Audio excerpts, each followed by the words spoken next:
Hi aspirants, இன்னைக்கு நம்ம திருக்குறள்ல பொறையுடைமைங்கிற அந்த அதிகாரத்துல இருந்து முதல் 5 திருக்குறளை பார்க்க போறோம். ஃபர்ஸ்ட், அகழ்வாரை தாங்கும் நிலம் போல தம்மை இகழ்வார் பொறுத்தல் தலை. தன்னை தோன்றுகின்ற அந்த மனிதர்களையும் தாங்குகின்ற இந்த பூமியை போல தம்மை பற்றி தவறாக பேசும் நபர்களை பொறுத்து கொள்வது தலை சிறந்த பண்பு என்பதாக சொல்றாங்க. அகழ்வார்னா தோண்டுபவர்கள், தோண்டுபவர்களை தாங்குகின்ற நிலம் போல பூமி போல, தம்மை இகழ்வார் தம்மை பற்றி தவறாக பேசக்கூடிய அந்த நபர்கள் அவர்களை பொறுத்து கொள்வது தலை சிறந்த பண்புன்னு சொல்றாங்க. இந்த திருக்குறள் உவமை அணியில வருது. அதாவது 2 விஷயங்களை சொல்லி கம்பேர் பண்ற மாதிரி ஒரு குறள் வந்துச்சுன்னா அதுக்கு பேர் உவமை அணின்னு சொல்லுவாங்க. இந்த திருக்குறள் உவமை அணியில வருது.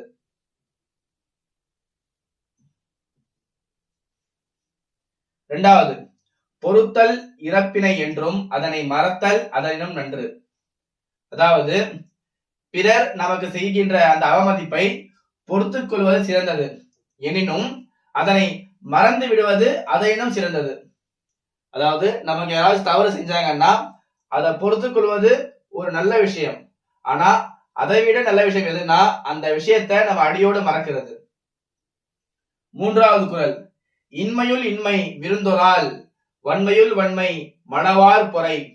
இன்மைனா வறுமை, வறுமையிலும் கொடிய வறுமை எதுனா வீட்டுக்கு வருகின்ற அந்த விருந்தாளிகளை உபசரிக்காம இருக்கிறது, அந்த மாதிரி ஒரு நிலைமைக்கு போறது. அதுதான் வறுமையில் மிக கொடிய வறுமைன்னு சொல்றாங்க. அதே மாதிரி வன்மையுள் வன்மை, அதாவது வலிமையில் மிக சிறந்த வலிமை மடவார். மடவார்னா அறிவிலிகள், முட்டாள்கள், அவர்கள் பேசக்கூடிய அந்த சொற்களை பொறுத்துக் கொள்வது பொறை. இன்மையுள் இன்மை விருந்தொரால் வன்மையுள் வன்மை மடவார் பொறை. வறுமையிலும் கொடிய வறுமை, வீட்டிற்கு வருகின்ற அந்த விருந்தாளிகளை உபசரிக்காமல் இருப்பது. வன்மையுள் வன்மை, வலிமையிலும் சிறந்த வலிமை, முட்டாள்கள் அறிவிலிகள் பேசக்கூடிய அந்த பேச்சுக்களை பொறுத்துக் கொள்வது சொல்றாங்க. இது எடுத்துக்காட்டு உவமை அணியில வருதுங்க. எடுத்துக்காட்டு உவமை அணி.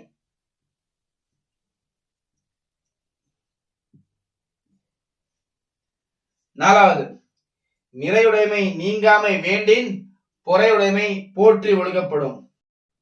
பொறுமையின் உறைவிடமாக இருக்கக்கூடிய அந்த நபர்களைத்தான் இந்த உலகம் நிறைவான மனிதர் என்று புகழும். நிறையுடைமைனா நிறைவான மனிதர். நிறைவான மனிதன் யாரை புகழும்னா பொறுமையுடன் இருக்கக்கூடிய அந்த நபர்களை தான். அஞ்சாவது, ஒருத்தாரை ஒன்றாக வையாரை வைப்பர் பொறுத்தாரை பொன் போல் பொதிந்து. ஒருத்தார்னா நமக்கு துன்பம் தரக்கூடிய அந்த நபர்களுக்கு பழிக்கு பழி வாங்கிட்டு அந்த செயல். அது போன்ற நபர்களை உலகத்துல இருக்கிற மக்கள் அந்த அளவு தன்னுடைய மனசுல வச்சுக்க மாட்டாங்க. அதுவே பொறுத்தாரை, தமக்கு துன்பம் செய்யக்கூடிய அந்த நபர்களை பொறுத்து கொள்ளக்கூடிய அந்த நபர்களை பொன் போல் பொதிந்து தங்கத்திற்கு ஈடாக அவர்களை நினைப்பாங்க, அவங்க தன்னுடைய மனசுல வச்சு போற்றுவாங்கன்னு சொல்றாங்க. அதுதான் ஒருத்தாரை ஒன்றாக வையாரே வைப்பர் பொறுத்தாரை பொன் போல் பொதிந்து.